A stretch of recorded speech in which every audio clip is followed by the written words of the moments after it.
안녕하십니까, 여러분. 이제 시간이 되어서 순서를 시작하도록 하겠습니다. 네. 저희 성누가회에서 대한기도의료인 리더십 세미나를 이렇게 준비를 해 왔습니다. 그래서 벌써 10회가 되었고요. 저희가 많은 주제로 해왔습니다. 강의를 해왔었는데, 의료선교와 그리고 이슬람의 이해, 그리고 가정에 대한 세미나도 있었고, 병원 경영, 인적 관리, 환자 상담, 여러 가지 의료인들이 궁금해할 만한 그런 세미나들이 있었습니다. 이제 부부에 대한 그런 세미나를 해야겠다는 그런 생각을 하게 되었습니다. 오늘 이 시간을 통해서 저희가 사전 질문도 많이 받았는데 많은 사람들이 궁금해하는 그런 부분에 대해서 해답을 얻고 더 행복한 가정을 이렇게 꾸려나갈 수 있는 그런 좋은 강의가 되기를 기대를 해봅니다. 이제 강연자를 이렇게 모시도록 하겠습니다. 오늘 강의를 해주실 분은 박병은 실장님이십니다. 한국 가정사역협회 전문위원이시고 국제복음주의 학생연합회 강사이자 상담사로 또한 재임 중이십니다. 한사랑 기독담당 실장으로 계시고요. 둘로스 신학원 교수로 역임하셨고 CBS TV 성경적인 성 강의를 강연하신 적 있습니다. 교회 가정사역 및 내적 치유 프로그램 강사로 또한 계십니다. 예, 강사부를 모시도록 하겠습니다.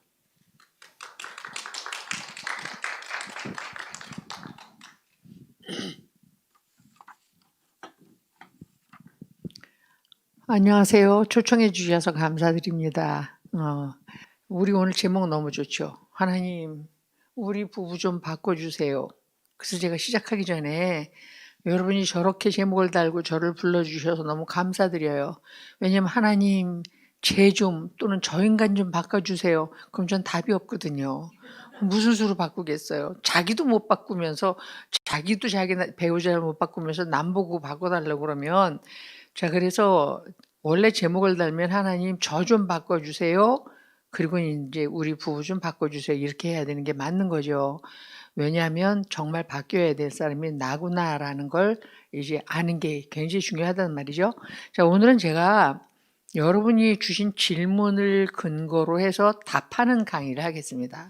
어떤 그 강의를 줄리 의사소통에 대한 것, 부부 갈등 이해에 대한 것, 뭐 또 부부의 내적 치유를 통해서 친밀감이 더 도모되는 것, 이런 것들 많이 생각했었는데 실제적인 질문을 통해서 답을 가지고 접근하는 것도 참 좋겠다 싶어서 이제 하나하나 여러분이 보내주신 질문을 가지고 성경은 뭐라고 말씀하시는지 또 심리 상담을 하고 있는 제 입장에서는 뭐라고 얘기하고 싶은지를 같이 나누어 보도록 하겠고요. 만약에 강의를 질문에 대한 이제 읽고 답을 얘기하는 중에 그건 아닌데요 싶은 부분이 있으면 나중에 저한테 메일로 다 말씀해 주시면 제가 다 듣고 또 그것에 대해서 아니면 아닌 것에 대해서 왜 기면 기인지에 대해서 또 설명드리도록 하겠습니다.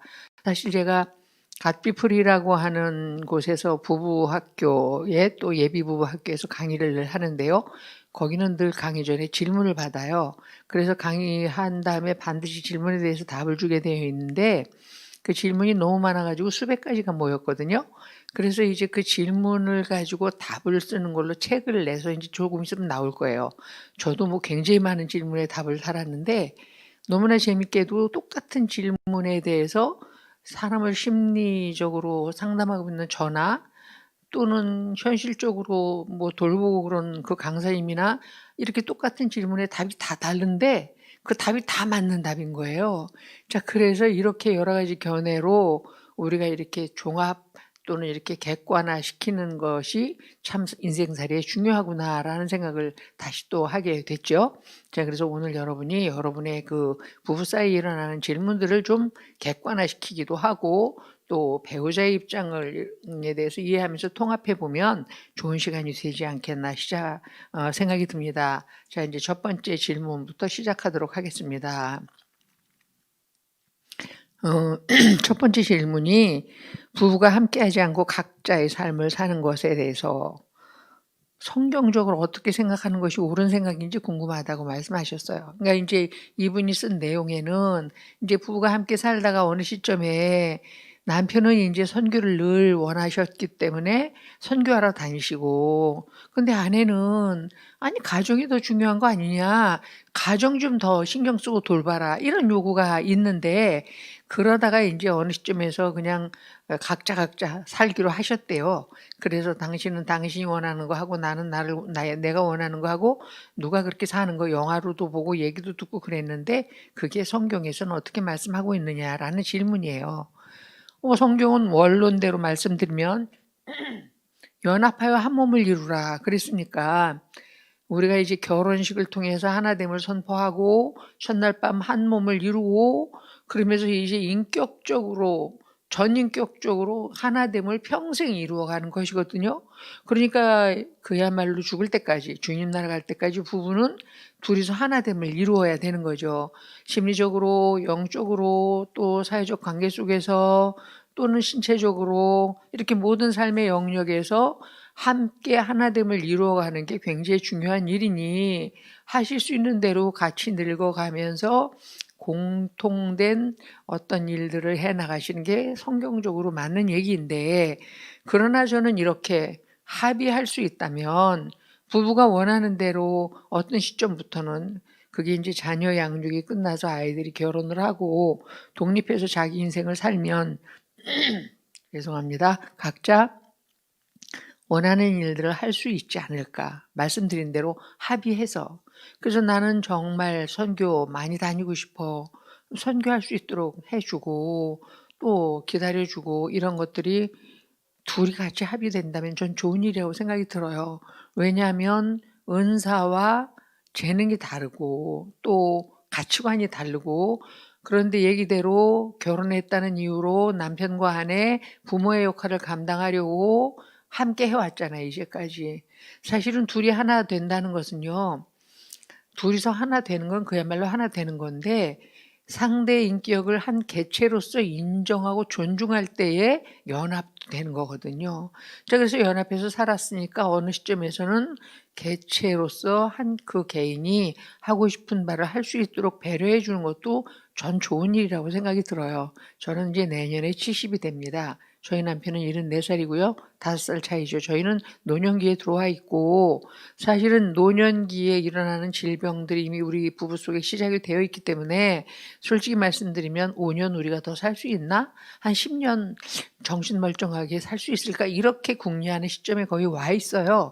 그러니까 이런 시점에 와 보니 하루하루가 너무너무 소중해서, 뭐 특별히 제가 정말 바라고 원하는 게 하나님 나라의 도구와 통로로서 평생을 사는 것이고, 그래서 그렇게 많이 애쓰면서 살아왔는데 남편 또한 마찬가지죠. 그럼에도 불구하고 어느 날 하나님 나라가 우리 속에 뭔지도 모르는, 상관도 없는 일상이 이렇게 지나가는데도 저녁에 함께 예배드리자고 앉아 있으면, 오늘 새끼 같이 밥 먹은 거, 둘이 안전하게 차 타고 어디 갔다 온 거, 그러면서 별거 아닌 걸로 둘이 희덕거린 거, 이런 거에 대해서 굉장히 감사가 돼요. 그러니까 정말 열심히 일해야 되는, 생산성을 위해서 온몸 바쳐 일해야 되는 인생의 시기가 있고, 또 어느 시점부터는 이렇게 둘이서 쉬엄쉬엄 하면서 노년을 같이 늙어가면서 그런 시기가 있을 건데, 그렇다면 부부 입장에서도 배우자가 원하는 일을 할 수 있도록 해주는 것도 참 좋은 일이 아닌가라는 생각이 듭니다. 그래서 성경은 다 옳다. 합의만 될 수 있다면 이것도 저것도 다 옳은 것이다라고 저는 말씀드리고 싶은데, 이제 제가 그 코스타라고 하는 해외 유학생들을 이렇게 영적으로 이렇게 세우기 위한 그 집회에 굉장히 많이 갔어요.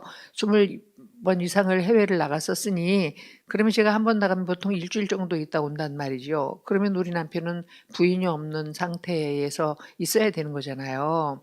자, 이제 그런 일을 하게 될 때 남편이 이를테면 선교를 하고 왔다, 어디 전도를 하러 다녔다, 우리 특별히 의료인들은 정말 또 도울 일이 많으니까 어느 지점에 가서 보따리 풀어놓고 사람들 살리는 일을 하고 오실 수 있는 정말 중요한 분들인데, 그럴 때 이제 태도가 참 중요한 게, 제가 어느 날 이제 그 코스타를 갔다 왔는데 너무 지쳐가지고 집에 왔어요. 그러니까 제가 뭘 원하겠어요? 나 하나님 전하러 갔다 왔어. 나 하나님 일하고 왔어. 나 이렇게 하나님 때문에 애썼다니까. 그러니까 당신이 이제 이 피곤에 지쳐 쪄들은 나를 돌봐줘야 해. 이게 당연한 제 욕구 아니겠어요? 근데 남편은 어떤 욕구가 있었을까요? 아내 없는 일주일을 아내 부재 상태에서 남자 혼자 집안에서 뭐 챙겨 먹기도 하고 뭐 애를 돌보기도 하고 이거 쉬운 일 아니거든요.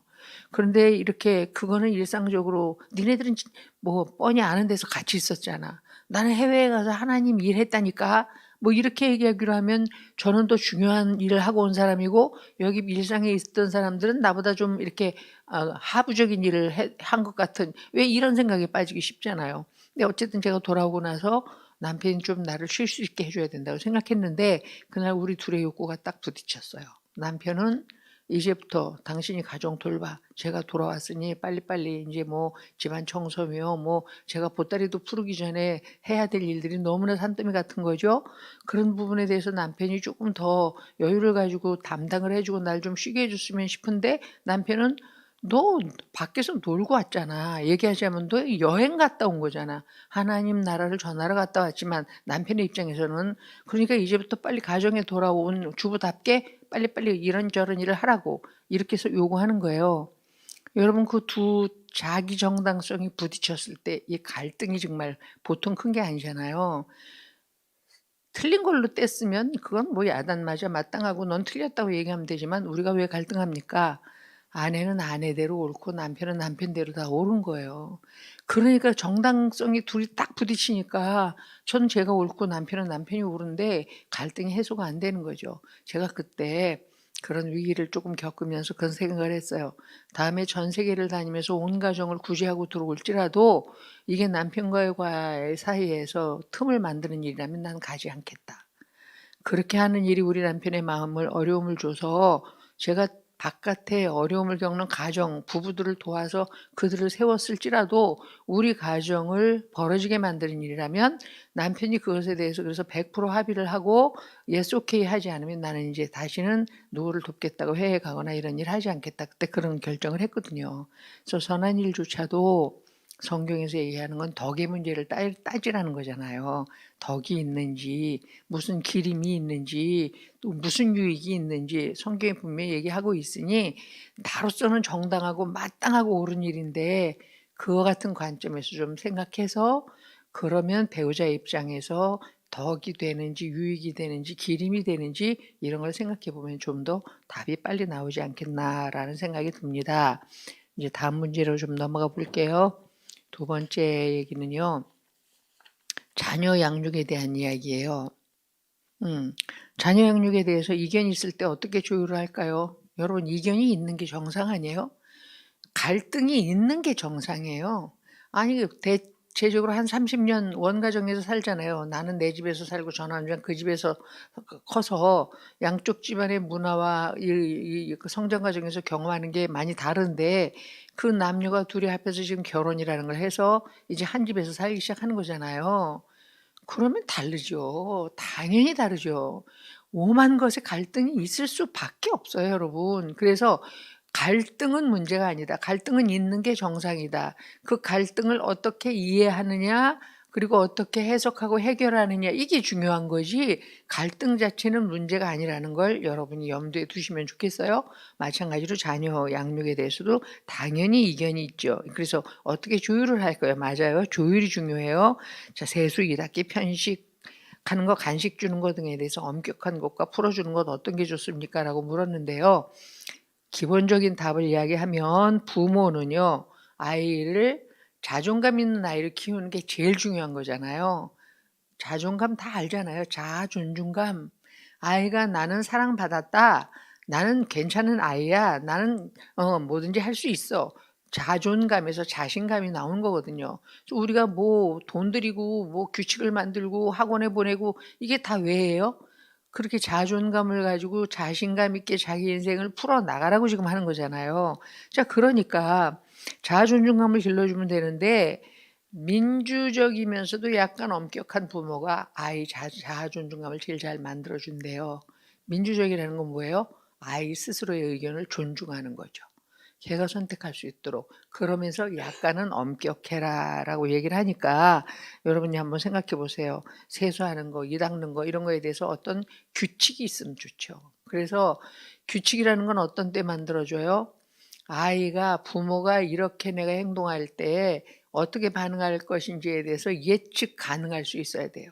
그 얘기는 부모를 신뢰할 수 있을 때 가능한 일이고, 부모를 믿으면 내가 이렇게 행동하면 이제 이건 야단 맞는 거 맞아. 라든가 이렇게 할 땐 칭찬받아. 이게 이제 예측 가능해야 돼요. 내가 하는 행동에 대해서 야단 받을지 칭찬받을지 뭐 도무지 알 수 없다. 그러면 아이는 자기 내면 안에 스스로 규칙을 만들어 갈 수 없어요. 자, 그래서 부모의 행동이 아이로 하여금 예측 가능하게 해주면 된다. 지금은 이 닦는 시간이야. 이를 만약에 안 닦고 마냥 뭉개면 어떤 일이 벌어지는지 이런 것들에 대해서 이제 애가 예측할 수 있도록 시간 속에서 정해진 대로 하면 그것들이 축적돼서 자기 속에 이제 규칙을 만들어 가겠죠. 자, 명확하고 일관된 규칙을 설정해서 부모의 통제가 어떻게 이루어지는지를 경험하게 해주면 아이는 자기 내면 안에 스스로의 통제, 규칙들을 만들어 간다라고 이해하시면 돼요. 자, 자녀 교육에 대한 얘기가 너무너무 많이 그 다음 질문에도 나와서 먼저 이 부분을 좀 짚고 넘어갈게요. 자녀 교육에서 제일 중요한 건요. good enough mother. 자, 이게 위니컷이라고 하는 아이 양육한 심리학자, 아동 심리학자가 말한 건데요. 충분히 좋은 엄마 그런 뜻이잖아요. 그 enough는 다른 단어로 대체할 때 perfect.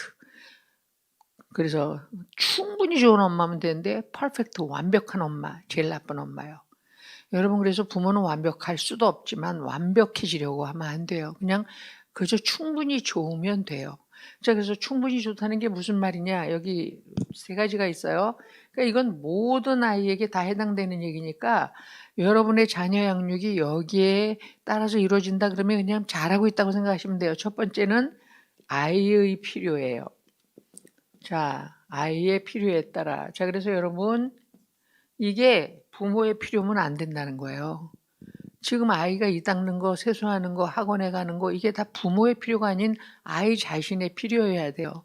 그러니까 결국은 어릴 때 왜 이 닦는지 모르니까 이를 왜 닦는지 가르쳐 줘야 되는 건 부모가 하는 일인데 결국은 이를 닦아야 돼. 이를 안 닦으면 벌레가 생겨. 그러면 내가 이제 어려운 일이 생겨. 이걸 애가 알게 돼야 되는 거잖아요. 그래서 이 닦는 필요가 아이 스스로에서 나올 수 있도록 만들어주는 장면까지만 가면 그다음에 아까 그 통제와 제재 또 규칙 이런 것들을 준수하는 법을 배워서 내면화시킨다 그랬어요. 자, 많은 경우에 이게 부모의 필요에 따라 또는 부모의 욕구에 따라 어떤 일들이 이루어져요. 자녀 양육이 그게 잘못되는 거예요, 지금. 그래서 제가 해외에 나가서 유학생들을 보면서 제일 애통해하는 게 그런 거잖아요. 한국에서도 공부 안 된 애들 왜 외국으로 보내가지고 유학 보낸단 말이에요. 그러면 뭐 영어라도 제대로 배우겠지. 여러분 그 돈 들이면 한국에서도 영어 제대로 배워요. 어쨌든 내가 이 한국에서 애들이 적응을 못할 때 막 북경에도 보내고 미국에도 보내고 거기서 개판 치는 애들 전 수도 없이 많이 봤어요. 근데 유학을 가려면 누가 결정해야 돼요? 애가 스스로 나는 유학 가서 공부할 거야. 거기 가서 뭔가를 성취해 볼 거야. 더 크고 넓은 데서 제대로 배워볼 거야. 이 필요가 자기 애한테서 나와야 되는 거예요. 근데 그게 부모가 너는 유학 가서 그렇게 해서 제대로 공부해봐. 이건 아닌 거죠. 모든 단계에서 마찬가지입니다. 아이가 필요로 하는 것에 대해서 적절하게 반응해 줘야 된다. 그래서 적절해야 된다. 적절하게 반응해 주는 엄마. 이게 자녀 양육에서 제일 중요해. 한 세 가지 원칙이에요. 요것만 지켜주면 된다. 그래서 적절하게라는 말은 과도하거나 또는 뭐예요? 과부족이거나 그래서 과잉이거나 과부족은 다 안 된다. 너무 부족해도 안 되고 너무 넘쳐도 안 된다. 넘친 건 부족한 것보다 더 나쁘다. 이렇게 이해하시면 되는 거예요. 그래서 적절해야 된다. 그러니까 아이의 필요와 욕구를 잘 헤아려 아셔야 돼요. 지금 아이가 금방 밥 먹었는데 나 지금 아이스크림 먹을래. 근데 그게 욕구일 수 있죠. 그래서 줬어요. 그랬더니 달달한 게 주니까 또 먹겠대. 이건 필요가 아니잖아요. 욕구잖아요. 그래서 이게 이 상황에 맞는 필요라는 것은 그야말로 필요예요. 그래서 적절한 반응이 필요한데 반드시 반응해 줘야 되는데 이 반응은 공감적인이란 말이 늘 포함되어 있죠. 이건 부부관계에서도 마찬가지예요. 그래서 부부가 자꾸 갈등하는 건 공감해 주지 않기 때문이에요. 배우자의 입장에 대해서 이해하려고 하지 않고 배우자의 입장에 대해서 공감하지 않기 때문에 아까 얘기했죠. 자기 정당성, 내 필요, 내 요구, 내 기대, 내 욕구, 내 정당성 거기에 자꾸 머물러서 강요를 하면 상대는 다 방어가 일어나게 되어 있어요, 여러분. 자, 그래서 공감이라는 말이 굉장히 중요한데 공감적 반응을 해라. 그렇구나. 그게 지금 너한테 필요하구나. 그래서 제일 치료요법 중에 제일 좋은 치료요법이 꾸나요법 다 아시죠? 꾸나꾸나, 그랬구나, 그렇구나, 그런 거구나. 그래, 그래, 알았어. 이거란 말이에요. 그게 이제 공감인데, 이 세 가지가. 여러분, 좋은 의사가 되려면, good enough doctor는 뭐예요? 선생님, 의사 선생님이 아닌 환자의 필요에 따라 적절하게 공감적 반응해주는, 이게 뭐든지 다 들어요. hospital. 좋은 병원은 어떤 병원이에요? 얘기대로 환자의 필요에 따라서 그 병원에서 적절하게 돌봐주는, 그래서 여기 패런팅도 여기 들어가요. 부모 역할, good enough parenting, 충분히 좋은 패런팅은 뭐냐? 부모가 똑같이 아이의 필요에 따라 적절하게 반응해 주는 것이다. 근데 아까 얘기했어요. 약간 엄격하지만 민주적인 부모가 좋다라고 얘기했어요.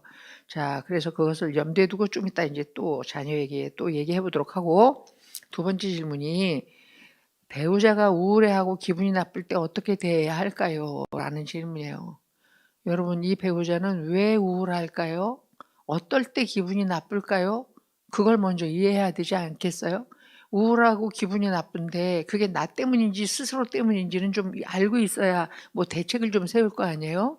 자, 그런데 이 사람이 내가 어떻게 행동하면 우울해하고 기분 나빠한다. 그럼 내 쪽에서 그 상대가 기분 나빠하는 행동을 왜 하는지를 좀 들여다볼 일인 것이고, 본인 스스로 우울해하고 만약에 기분이 나쁘다 그러면 물어봐야 되겠죠. 묻지 않고 어떻게 알겠어요. 그럴 만한 일이 뭐가 있는지. 제가 이제 심리 상담을 하니까 근데 어느 날부터 잠이 안 오는 날이 있었어요. 밤을 꼬박 새웠으면 그 다음 날은 피곤해서 골아 떨어져야 되는데 그 다음 날도 말똥말똥 잠이 안 오는 거예요. 제가 한 일주일 이렇게 이제 시간이 지나서 저희 이제 상담사들을 30년 동안 같이 돌보면서 슈퍼바이징을 해주시는 그 정신과 교수님한테 전화를 걸었어요. 와야 된대. 빨리 오래. 그래서 갔어요. 그 선생님 잠이 도대체 안 와요. 그랬더니 그럴 만한 무슨 일이 있느냐고 저한테 묻더라고요. 그 생각해 봤어요. 아들 장가 보내야 되고 또 치매 시어머니를 그때 모셔왔었거든요. 치매 시어머니를 모셔왔고 아들을 장가를 보내야 되고 또 이사해야 되는 문제가 있었어요. 그래서 그렇다고 하니까 맨날 인간의 심리를 이렇게 저렇게 헤아려라라고 그 말씀해 주시는 그 교수님이 그날따라 저한테 아들은 알아서 장가하라 그러고 시어머니는 요양사한테 맡기고 이사는 남편 보고 이삿집 빨리 다 정하고 그러라 그러고 그냥 쉬래. 그래서 웃었어요. 하여튼 얘긴즉슨 그럴 만한 이유가 있느냐를 먼저 생각해 봐야 되는 거죠. 그래서 우울하다 그러면 우울감인지 우울증인지는 또 구분해야 되고, 우울은 대부분 다 상실에서부터 와요. 해결되지 않은 분노가 안으로 향할 때 우울해져요. 죄책감도 우울의 원인이 돼요. 그냥 그럴 만한 무슨 일이 있는지를 살펴야 되죠. 자, 그래서 먼저 물어보세요. 왜 우울한가? 왜 기분이 나쁜가? 나 때문에 그렇다면 다시 얘기하지만 나는 왜 배우자를 우울하게 만들고 기분 나쁘게 만드는가에 대해서 내 자기 자신에 대한 행동, 그렇게 했을 때 배우자가 기분이 나쁘대. 기분이 나쁜데 나는 왜 그렇게 행동하지? 그래서 자기 속을 들여다보는 작업을 반드시 해야 된다는 것입니다. 제가 오늘 질문에 대한 대부분의 답의 공통으로 여러분에게 말씀드리고 싶은 건 그거예요. 내적 동기를 살펴라. 나는 왜 이러는지, 너는 왜 그러는지 내적 동기를 살펴라. 이게 굉장히 중요하잖아요. 그럴 수밖에 없는 내면 안에서의 뭔가, 그것은 인식할 수 있는 것일 수도 있고 또는 저 깊은 무의식 속에서 인식은 안 되지만 내 속에서 뭔가 쿡쿡 찔러대면서 일어나는 반응일 수도 있을 텐데, 그걸 이해하지 않으면 어떻게 처방이 나오겠어요? 우리는 대부분 그 내적 동기를 살피지 않은 채 자꾸만 답을 주려고 하는 데서부터 문제가 생길 수 있다는 거 알아두시면 좋겠습니다. 자, 그래서 그 다음에 부부가 다툰 후에 어떻게 하면 빨리 화해할 수 있을까요? 물었는데, 빨리 화해하고 싶은 건 건 좋은 거예요. 어쨌든 사이가 빨리 좋아지고 싶은 거잖아요. 근데 여러분, 그러니까 빨리 화해한다 그러면 그 표현만으로는 굉장히 긍정적인 건데 그것도 또 살펴야 돼. 왜 빨리 화해하고 싶은 건데. 아, 상대는 화해하기 싫대. 나 좀 내버려 둬. 나 한판 묵고 난 다음에 난 내 동굴로 좀 들어가서 숨도 좀 쉬고 이제 숨 고르게 하고 내가 좀 가라앉으면 그때 나올 테니까 건드리지 마. 근데 가서 화해하지. 화해하자. 이거 뭐, 그것도 이기적인 거잖아. 화해한다는 말은 좋은 말인데 상대는 좀 시간이 필요한데 나는 내 식대로 그걸 못 기다려서 빨리 화해하자. 그럼 이제 어떻게 돼? 좋은 제스처, 화해하자고 하는 긍정적인 내가 제스처를 썼는데 그거에 빨리 응하지 않는 상대는 배드, 나쁘고 그렇게 하는 나는 좋고 우리가 다 그따위로 생각한단 말이에요. 많은 경우에. 그래서 갈등이 해결이 안 되는 거거든요. 저도 이제 다투면 우리 남편은 내향적이고 저는 외향적이에요. 저는 여성인데 남성성이 많고요. 우리 남편은 남성인데 여성성이 많아요. 그래서 다투면 우리 남편이 딴방 가요. 그래서 제가 그게 결혼 초에 참 정말 거시기 했어요. 그러니까 저는요, 가슴 쉬는 거예요. 여보, 빨리 와. 같이 자자. 그럼 우리 남편 막 이렇게 돌아서요. 왜 그러는데? 미안해. 잘못했어. 그리고 이제 하여튼 어떻게든지 풀어서 이제 와서 이제 한방에서 자죠.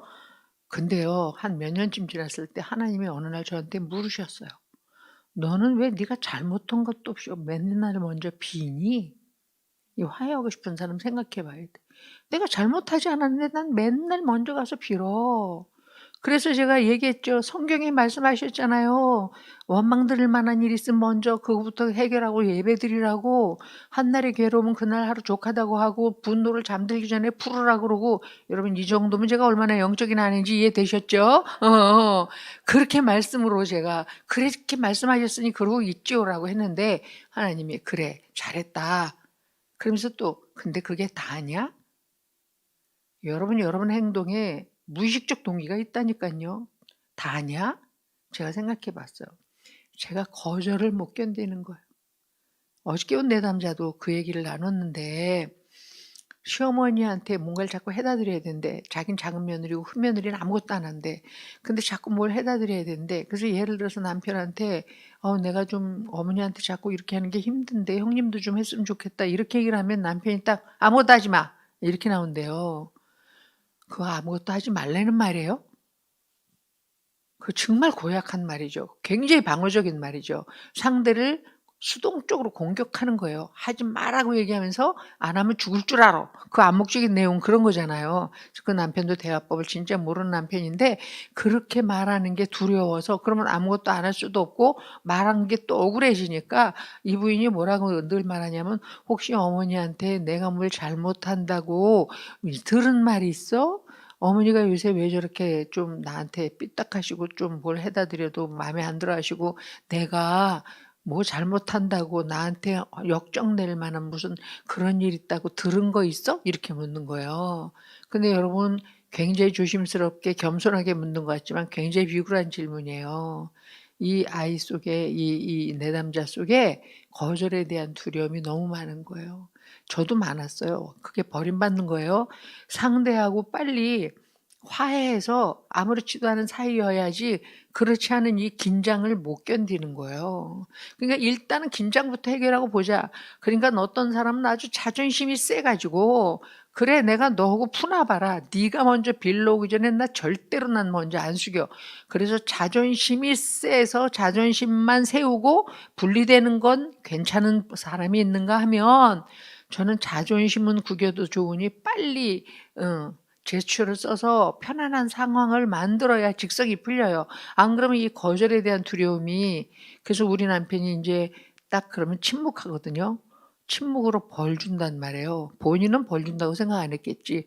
침묵하는 순간부터 저는 벌 주는 거예요. 이제 벌 받고 있는 거예요. 그래서 알아서 기는 거예요. 빨리빨리 이 침묵을 풀게 하기 위해서. 그러니까 침묵은 사단이 주는 방법이에요. 때때로 자기 동굴에 가서 마음을 풀기 위해서 그런 건 쓸 수 있지만 습관적으로 침묵한다? 그건 아주 나쁜 방법입니다. 배우자를 벌 주는 거예요. 그렇게 하시면 안 돼요. 그런데 지금 이제 빨리 화해하고 싶은 것도 그렇게 거절에 대한 두려움을 견디지 못해서 내가 빨리 화해해야 되겠다고 생각하면서 빨리 화해했으니까 나는 좋은 사람이야 이렇게 생각할 수 있다는 거예요. 그 무의식적 동기를 살펴라. 그래서 상대가 마음 풀릴 때까지 기다려주는 것도 필요하다라는 거 좀 말씀드리고 싶고요.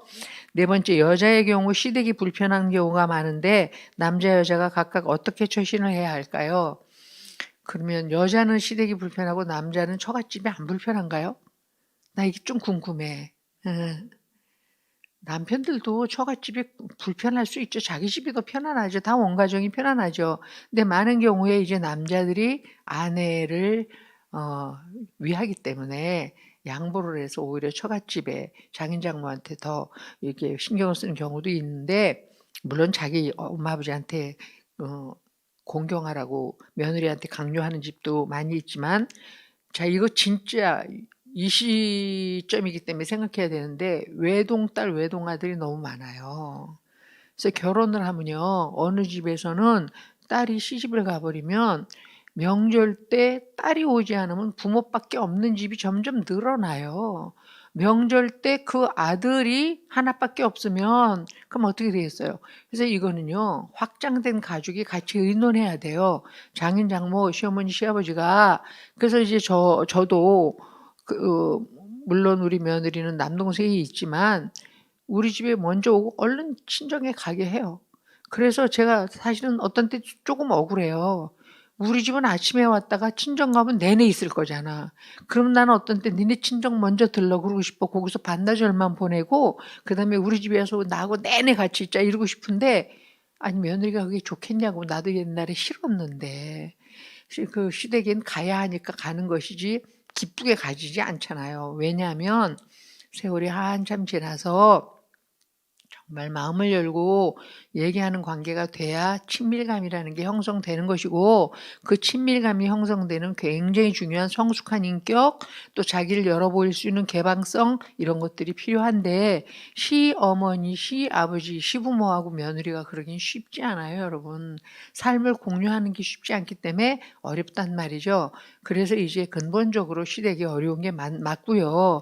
자, 그래서 어떻게 처신을 해야 되겠어요? 합의해야죠. 아까 말씀드린 대로 당신 집에 먼저 갈 것인가, 뭐 구정에는 처갓집에 먼저 가고 추석에는 우리 본가에 먼저 가고 이렇게 하든지 융통성을 발휘해야 돼요. 왜냐하면 평생토록 살면서 해결해야 될 논제이기 때문에 이게 올 명절 어떻게 하고 끝날 문제가 아니잖아요. 그래서 그런 측면에서 정말 우선순위를 조정해 나가는 그런 태도를 서로에게 보여주는 것이 필요하다. 많은 남성들이 요새 그렇게 하고 있는데, 그래도 또 여전히 또 자기 엄마 아버지한테 우선해야 된다, 시댁이 우선해야 된다라고 생각하는 경우들도 많이 있어서 시부모가 주로 그렇죠. 근데 아까 얘기했어요. 얘가 결혼해서 우리 집에 옴으로 인해서 그 부모는 우리가 가지 않으면 아무도 없는 명절을 보내야 되는 상황이다라고 한다면, 그 부분에 대해서 이제 부모님하고 함께 얘기할 수 있으면 좋겠다라는 생각이 듭니다. 제가 얘기한 걸 근거로 여러분이 논의를 좀 하시는 경우가 생기면 좋겠어요. 부부가 종교가 다르거나 기독교 신앙의 수준이 다를 경우 어떻게 둘 다 신앙이 좋아질 수 있을까요? 그래도 신앙이 좋아지고 싶으니까 천만다행이에요, 이 질문은. 그런데 신앙의 차이나 종교가 다른 것 때문에 갈등이 일어나면서 오히려 다 깨지고 싶고 그냥 각자의 길을 가고 싶은 경우도 너무 많기 때문에, 자, 신앙이 좋아질 수 있을까요? 라는 질문은 굉장히 긍정적입니다. 근데 거기 예시가 뭐냐면, 남편은 선교 활동을 자주 하고 싶은데 아내는 가정에 신경 쓰라고 하고, 아이는 돌잔치일 때, 그러니까 남편은 성경책을 집어들라 그러고 아내는 돈을 집어들라 그러는데, 이 대비는 뭐예요?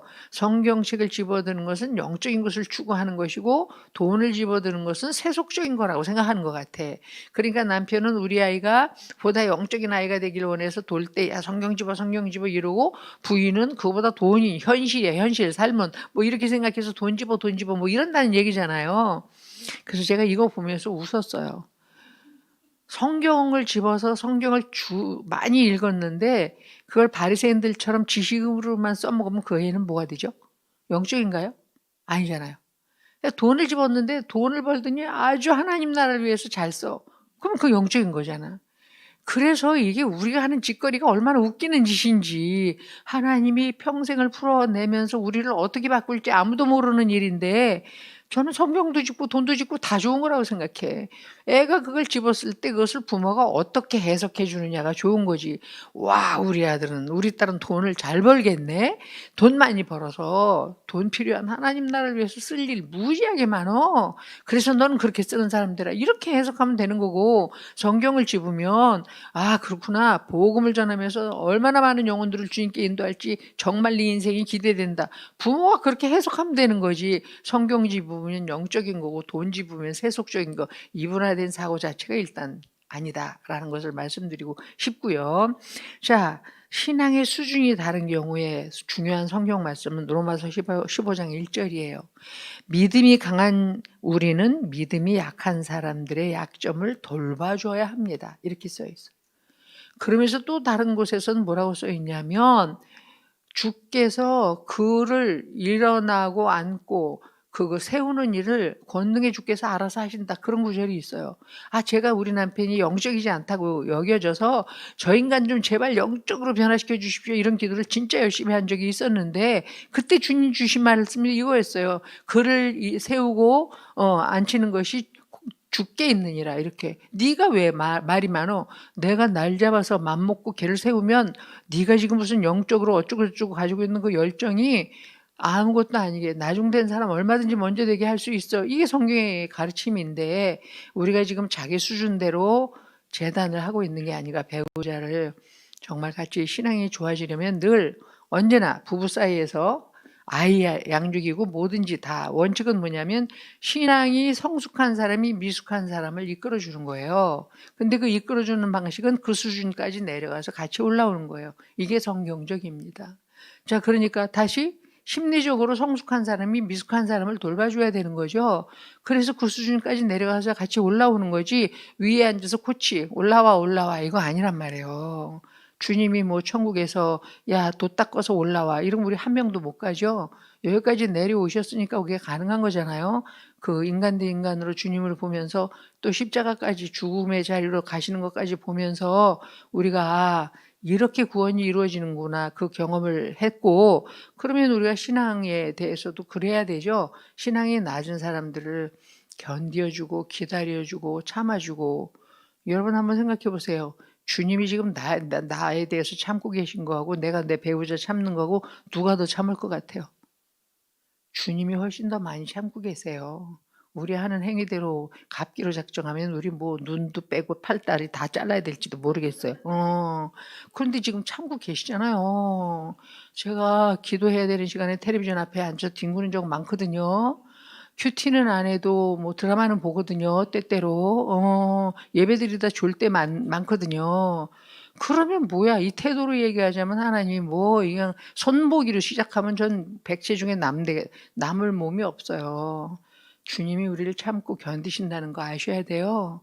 그래서 배우자가 그렇게 되길 원하면 내가 믿는 하나님이 얼마나 좋은 분인지를 이 사람이 또 아이들이 신앙 안에서 성장하기를 원하면 이 아이들이 부모가 믿는 신앙이 얼마나 좋은지를 인격적으로 경험하게 해줘야 돼요. 인격적으로. 이해되시죠? 인격적이라는 말. 그래서 여러분, 영적 성장이 따로 있지 않습니다. 아이들의 영적 성장은 심리적 성장과 함께 이루어집니다. 아이가 심리적으로 영적인 부모가 심리적으로 아이를 헤아려주고 배려해주면서 하나님을 이야기할 때 그 아이의 그 심리적인 이해가 하나님에 대한 이해와 연결됩니다. 그래서 심리적 성장 없이 영적 성장은 없다고 보셔야 돼요. 제가 30년 상담하고 내린 결론이에요. 영적으로 성장하려면 심리에 얽혀있는 문제들이 풀려야 하고 그 부분에 대해서 하나님이 어떻게 말씀하시는지 어떤 생각을 갖고 계시는지에 대해서 이게 접촉이 일어나야 돼요. 그러기 위해서 그래서 배우자나 아이들이 영적으로 성장하기를 원하면 어떻게 하라고요? 심리적으로 먼저 헤아려 주어라. 그럼 미숙하게 여겨지는 그 부인이 이런 경우에 만약에 남편이 하여튼 돌 때부터 돈 지불하 그럴 때 내가 너 뭐 평소에도 세속적인 거 알고 있었다만 하여튼 너는 뭐 이렇게 되면 그 부인이 어떤 느낌이겠어요? 그래 잘났다. 너나 예수 잘 믿어라. 전 그럴 것 같아요. 제가 그런 실수를 많이 한 사람이라서 영적 이러면서 남편이 영적이길 원한다고 아까 말씀드렸잖아요. 그래갖고 제가 어느 날 목사님한테 우리 남편이 영적이 되려면 제가 남자들의 뭘 이해하고 있어야 돼요? 목사님 좀 가르쳐 주세요. 그랬더니 그 목사님이 대답을 안 하고 어느 날 책을 한 권 주셨어요. 그래도 남자는 필요하다. 이런 책이에요. 제가 하도 영적인 남편만 필요한 것처럼 말을 하니까 책 제목이 그래도 남자는 필요하다. 필요해요. 알아두시기 바랍니다. 자, 세 번째 파트의 질문은요. 이혼 문제, 부모 역할 또는 화목한 가정에 대한 이야기인데요. 이혼 부부가 많아지고 있습니다. 특히 자녀들이 사춘기에 이혼율이 높다고 하는데 그 이유와 대처 방안은 뭡니까? 라고 물었습니다. 사춘기에 왜 이혼율이 높아질까요? 사춘기가 뭐예요? 아동의 심리, 그래서 부모에게 의존돼 있던 어린아이의 심리에서 성인으로 옮겨가는 독립된 한 인격으로 살겠다고 하는, 그래서 그 사이에 애 속에서 갈등이 일어나는 거란 말이에요. 그게 어느 정도 심하냐? 질풍노도와 같다고 얘기하잖아요. 그러니까 그냥 지랄치는 시기예요. 한마디로 얘기해서. 그래서 어느 책에 써 있어요. 아이가 사춘기가 되면 집안에 정신병자가 있다. 이렇게 생각하고 살으라고. 근데 그게 거의 맞는 얘기 같아요. 제가 보기에도. 근데 이제 그러니까 집안에 정신병자 하나가 난리를 치니 그걸 가지고 부인은 이러자 그러고 남편은 저러자 그러면 갈등이 심해져 갖고 그것 때문에 조율이 안 되니까 이혼 위기가 더 높아지는 거 사실인데, 여러분이 이걸 분별하셔야 돼요. 사춘기에 아이가 저항을 하는 게 정상이에요. 근데 저항의 범위가 정상 범주 안에서 일어나야 된다. 그래서 뭐 별거 뭐 신경질을 내고 말을 안 듣고 뭐 뺀들거리고 뭐 이럴 수 있어요. 그거 다 정상적인 거예요. 그러니까 의존되어 있는 아동의 심리, 그러면 보호받고 싶어. 그래서 나갈 때 뭐, 얘, 따뜻한 잠바 입고 나가라. 뭐 이런 얘기를 듣고 싶어. 근데 거기서 또 독립, 내 인생 내가 알아서 살아요. 이러고 싶단 말이야. 그러니까 나 밖에 추워도 잠바 따위 안 입어. 나 성인이야. 그래서 나 반팔 입고 나갈래. 이렇게 지랄을 떤다고, 이 애새끼들이. 그럼 어떻게 해? 야, 잠바 입고 나가라. 그러면 이제 내가 애예요? 이래, 애. 그런데 이제 그 다음날 뭐 또 얘기 한마디 하려다가 어제 당한 거 생각해서 부모도 상처 입으니까 뭐 이제 좀 뭐 좀 입고 나가라고 그러고 싶은데 가만히 있으면 관심도 없진 않텐 또 이지랄해. 이런 일이 그냥 집안에서 난리를 치는 애가 있으면 부모가 그거 어떻게 감당을 하냐고. 그 정신병자 같이 난리를 치는데, 그러니까 그것 때문에 갈등이 심해지는 게 정상인데, 아까 그 아이의 저항이 정상 범주 안에 있어야 된다. 그걸 벗어난 저항, 집 밖 가출하거나 술, 담배를 하거나 이성을 만나서 성적인 관계를 가지려 하거나 게임방에서 24시간 안 들어오고 새거나 오토바이를 훔치거나 이런 것들은 범위를 벗어난 거예요. 여러분, 이렇게 범위를 벗어난 저항은 왜 일어나냐면 그 이전 단계가 잘못 이행됐기 때문이에요. 그러니까 사춘기 그러면 이제 초등학교 뭐 4학년, 5학년 이때부터 시작해서 중학교 시절이 사춘기인데 그 이전 그럼 뭐예요? 아동 전기. 그리고 4, 5, 6학년이 아동 후기잖아. 아동 전기에 얘가 발달 단계에서 배워야 할 걸 못 배웠다. 그 전 단계 뭐예요? 유치원기. 그 전에는 뭐예요? 뭐 처음 시작부터 얘기하면 뭐 구강기, 남근기, 뭐 이런 거에 따라서 아이가 그때 이행해야 할 발달 과제가 있어요. 그걸 제대로 이행하면 자존감을 갖게 되고 또 어떤 성취를 통해서 주도권을 갖게 되고 그렇게 쭉 이제 나와 있는데, 그런 것들이 제대로 이행되지 않을 때, 그런데다 거기다 더 부모가 아이를 헤아리지 않았어. 그래서 그런 저항이 범위 밖으로 일어나는 것은 아이 속에 규칙과 제재를 제대로, 아까 통제, 부모가 일관된 신뢰성 있는 대책 있는 예측 가능한 그런 해결을 통해서 아이 속에 부모의 통제가 어떻게 내재화되는지 결정이 되는데, 그렇게 안 했으면 부모 자신이 뭐 마구 허용을 하고 과도하게 애 편만 들어주고 과잉보호를 했다든가 또는 반대로 과잉 통제를 했다든가, 그럼 어떻게 되겠어요? 과잉보호를 했어도 애는 이제 굉장히 자존감이 낮아져요. 과잉보호 뭐예요? 애 스스로, 아까 민주적이어야 된다 그랬는데 걔의 인격을 존중하지 않는 거잖아요. 걔의 선택을 인정하지 않는 거잖아요. 다 내가 해주는 거잖아요. 과잉보호는. 그럼 애는 어떻게 돼요? 내가 얼마나 찌질하면 하나부터 열까지 처음에는 그 부모의 넘치는 그런 것을 받는 게 좋다가 이제 커지면서 자기 존재에 대해서 회의하게 돼요. 내가 얼마나 찌질하면 부모가 이렇게 나한테 일일이 다 간섭을 하면서 다 뭐든지 다 이렇게 해주려고 할까? 뭐 이렇게 해서 스스로 어떤 일을 할 수 있는 그게 없단 말이죠. 그 과잉보호의 문제. 과잉통제는 일일이 간섭하면서 못하게 하는 거잖아요. 여러분 이제 이참에 부부 대화하는 방법하고 아이를 대하는 방법에 있어서 말투를 좀 점검해 보실 필요가 있어요. 자, 어떠세요? 제가 처음에 한 40년 전 두란노에서 처음 가정사역 공부할 때 이게 제일 먼저 걸린 거였어요. 당신이 눈 뜨기 시작해서 아이와 나누는 대화를 적어보세요. 보니까 제가 일어나, 빨리 이빨 닦어, 밥 먹어, 가방 챙겼어? 빨리 학교 가. 다 명령문이더라고요. 제가 쓰는 말이, 애한테 하는 말이 다 명령문이에요. 그럼 어떻게 되겠어요, 여러분? 군대도 아닌데 집이. 명령을 받으면 위축돼요. 그것도 통제예요. 밥 먹을래? 밥 먹었니? 청유형으로 말을 바꿔라. ask 하라는 거예요. 이러는 거 어떨까? 저러는 게 어떨까? 일어날래? 그만 일어나도 되겠어? 뭐 이렇게 일어나 이거보다. 그래서 청유형으로 말투를 바꿔라. 부부도 친근감 있는 언어를 쓰되 반말도 다정다감한 반말은 괜찮지만 되도록이면 존댓말이 좋겠다. 그래서 정상 범위 안에서 애가 정할 수 있어야 되는데 그걸 넘어가면 위기가 오니까 이렇게 이혼의 얘기가 더 커질 수 있어요. 그래서 이유와 대처 방안은 그 이전 단계부터 아이와 적절하게 발달 단계에 맞는 그 돌봄을 통해서 아이가 잘 커야 되는 거예요. 자, 청소년 시기에 그 오토바이를 훔치거나 이런 그 적대적 반항 장애라고 얘기해요. 그렇게 하는 아이들이 나중에 반사회성 인격 장애가 되는데 그런 경우에 부모에 대해서 내면에 해결하지 못한 분노가 있는 거예요. 과잉 통제를 당하거나 뭐 매를 맞거나 폭력을 당하거나 제대로 돌봄을 받지 못하거나 그러면 이 해결하지 못한 분노가 아까 뭐라 그랬어? 적대적 행동 반항. 그래서 품행 장애가 일어난단 말이에요. 그럼 품행 장애인 애들이 사춘기에 독립적으로 나간다 그럴 때 막 나가면서 기어 나가죠. 여러분 이제 good enough mothering, good enough fathering 이렇게 충분히 좋은 엄마 아빠의 양육을 하면 아이가 갓 태어나서 만 3세까지 반드시 이 좋은 양육을 통해서 갖게 되는 게 애착이에요. 애착. 그래서 아이 속에 애착이 형성돼 있어야 된다. 어태치먼트라고 얘기하는데요. 이건 정말 너무너무 중요한 거예요. 애착이 형성됐다는 건 뭐예요? 애정 결속이 일어난다. 부모하고.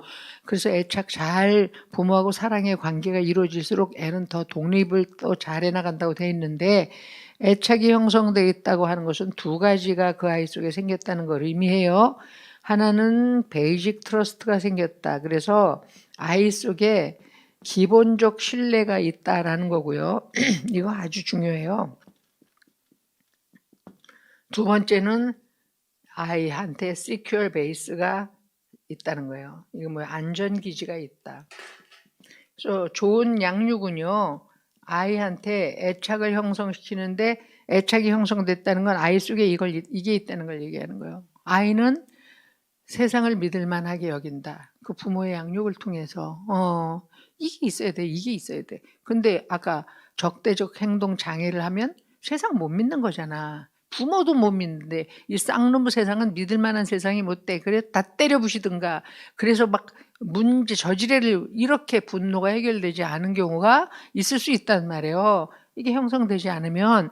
자, 그래서 애착이 형성돼. 이게 있어야 기본적인 신뢰가 있어야 나 자신에 대한 신뢰, 대상에 대한 신뢰, 세상에 대한 신뢰가 있어야 애는 앞으로 나갈 수 있게 돼요. 신뢰를 해야. 못 믿으면 어떻게 나가겠어요? 어떻게 발걸음을 뛰겠어요? 그래서 애착이 형성됐다는 건 이것이 있다는 걸 얘기하는 거고 뭐예요? 집이 안전기지라는 거예요. 안전기지라는 말이 뭐예요? 여러분 홈베이스.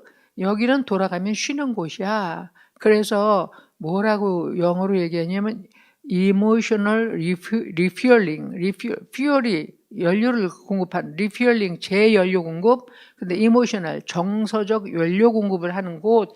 돌아가서 집이라는 곳은 가면 쉬면서 세상 속에서 지쳐 달아 없어진 에너지 그 기운을 다시 재주입, 연료 주입하듯이 충전받는 곳이 있다는 거예요.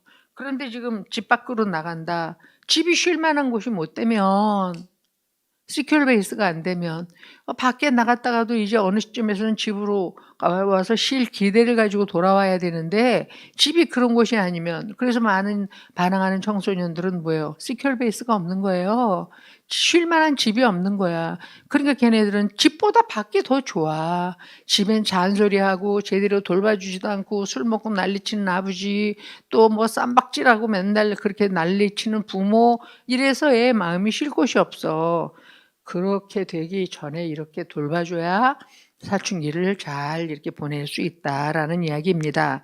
자, 그런데 그러면서 또 어린 시절 아이와 부모와의 원만한 사랑의 관계가 잘 형성되기 위해서 부모의 역할이 뭐냐, 그래서 이렇게 설명했어요. Good enough parenting을 하는 것이다. 자, perfect하고 다시 한번 좀 연결해서 얘기해 드릴게요. perfect mother, perfect father. 완벽한 부모는 없다고 말씀드렸어요. 근데 부모가요, 내가 애한테 실수하지 않고 완벽한 부모가 돼야지. 그럴수록 부모가 아이에 대한 요구가 늘어나요. 왜냐하면 실수하지 않으려니까. 이래라 저래라.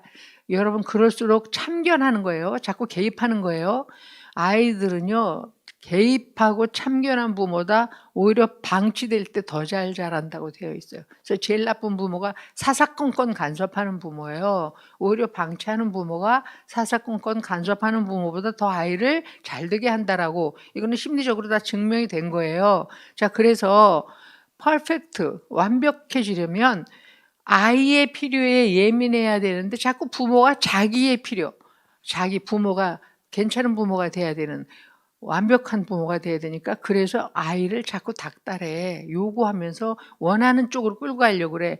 그러면 아이는 자기 자신의 내면, 자기의 필요에 예민하지 않고 자꾸 부모한테 맞추려고 그래. 이걸 뭐라 그래요? 역기능이라고 얘기하는 거잖아. 부모의 돌봄을 받고 보호를 받아야 되는데 오히려 아이가 자꾸 부모한테 맞춰. 내 필요는 예민하지 않고 둔감해지고, 그러면 어떻게 돼요? 애는 이제 어떤 시점부터 부모한테 엄청난 분노로 저항하게 돼요. 왜냐하면 필요가 채워지지 않았으니까. 또는 부모가 원하는 쪽으로 반응을 해도 결과적으로 얘기하자면 자존감 있는 아이가 아니고, 그렇게 하지 않으면 불안하기 때문에 그렇게 하는 아이가 될 수 있다. 나중에 나중 질문에 또 나오니까 그때 또 얘기해 볼게요. 그래서 화목한 가정, 부부가 서로 생각과 의견이 다를 때 어떻게 대처해서 조화롭게 가정을 유지할 수 있을까요? 아까 얘기했어요. 갈등은 지극히 정상적인 거다. 지금 일어나고 있는 갈등을 어떻게 이해하고 해석할 것이냐가 중요하고, 이해와 해석이 바르게 돼야 거기에 따른 대처 방안도 바르게 되는데, 이제 대화하는 법을 제대로 좀 배울 수 있다면, 의사소통의 기술 같은 걸 배울 수 있다면 훨씬 더 좋겠죠. 자, 그거는 조금 이따 나중에 시간이 나면 강의를 그 부분에 대해서 하고, 질문 나누는 거에 시간이 다 소요가 되면 그건 다음으로 미루도록 하겠습니다. 자, 화목한 가정을 이룰 때 아까 말씀드렸어요. 화목한 가정 뭐예요? 성경적으로 얘기하면 간단하죠. 뭐 아주 쉽죠. 남편은 아내를 사랑하고 아내는 남편에게 순종하는 거예요. 쉽죠? 뭐 사랑만 하면 된다는데, 뭐 순종만 하면 된다는데 이게 안 되잖아요. 근데 이렇게 해야 돼요. 그래서 성경은 계속 얘기합니다. 남편들에게 사랑을 어디에서? 주님이 너를 사랑한 것을 근거로 해서. 우리 속에는 누구를 사랑할 수 있는 여지가 없어요.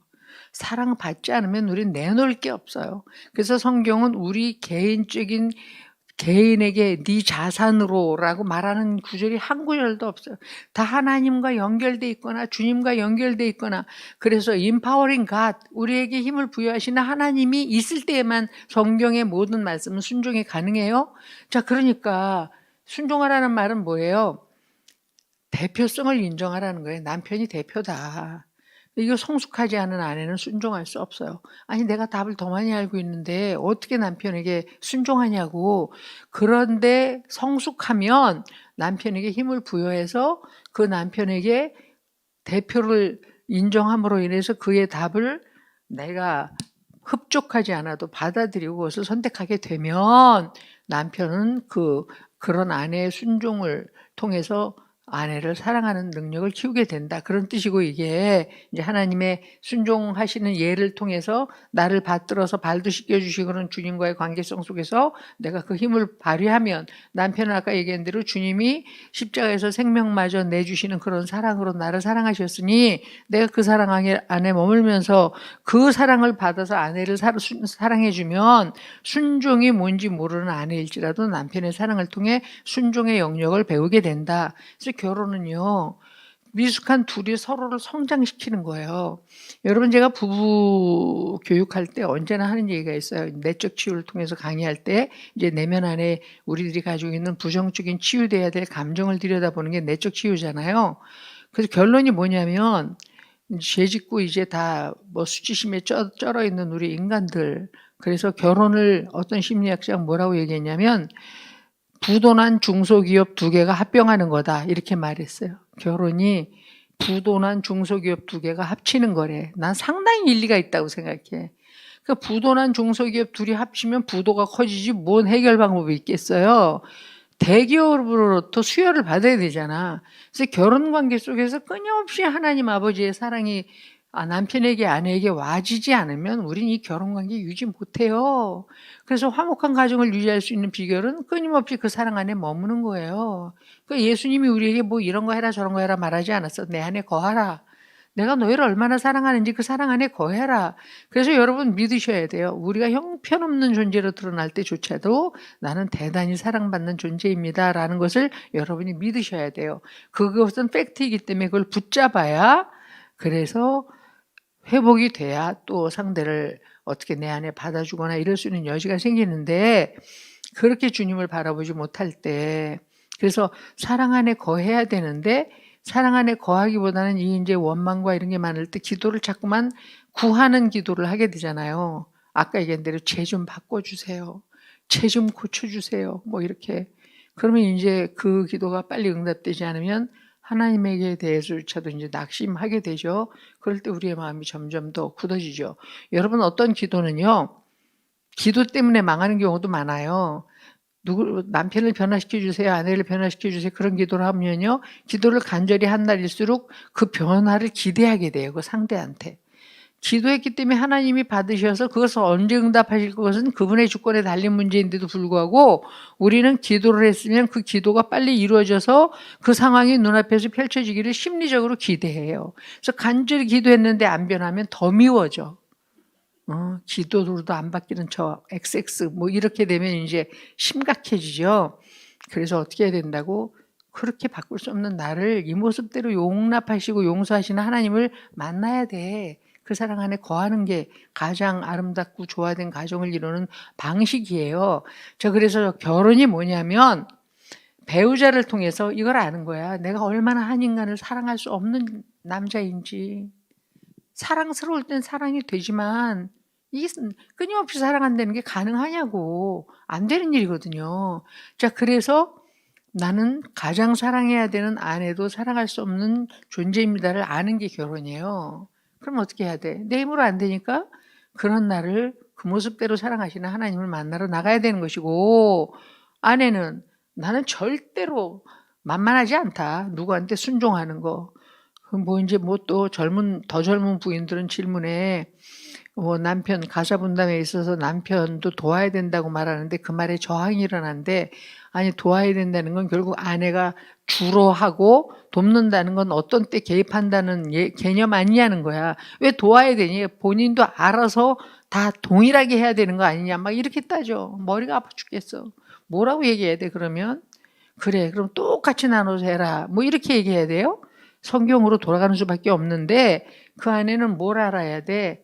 순종의 능력이 자기 속에 없다는 걸 알아야 돼. 나는 누구를 섬기고 받들 만큼 자원하는 심정으로 누구 밑에 내려가서 그를 리스펙트 존경해주고 섬김으로 그 사람으로 하여금 자존감을 올려줄 수 있는 여지가 내게 없다는 걸 먼저 인정하고 이해해야 돼요.